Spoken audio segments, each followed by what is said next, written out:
গাজায় ইসরায়েলি বর্বর হামলার বিরুদ্ধে উত্তাল হয়ে উঠেছে বাংলাদেশের রাজপথ।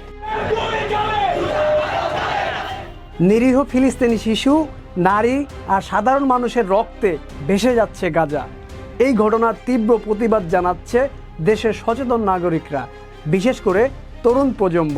আজ সকাল থেকেই রাজধানীর ব্র্যাক বিশ্ববিদ্যালয়ের শিক্ষার্থীরা ক্লাস ও পরীক্ষা বর্জন করে রাস্তায় অবস্থান নিয়েছে। তাদের দাবি, ইসরায়েলের এই হামলা মানবতা বিরোধী, একটি স্বাধীন জাতিকে নির্মূল করার হীন চেষ্টা।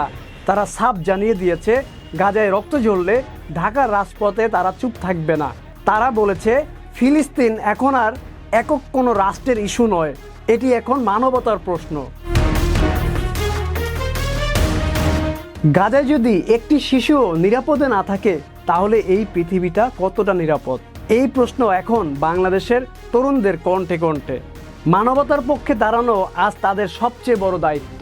বিশ্ববাসী আজ তাকিয়ে আছে মুসলিম দেশগুলোর দিকে। ইসরায়েলের আগ্রাসনের বিরুদ্ধে রুখে দাঁড়ানোর এখনই সময় এসেছে জালিমদের তাদের উচিত শিক্ষা বুঝিয়ে দেওয়ার। News desk, BD plus.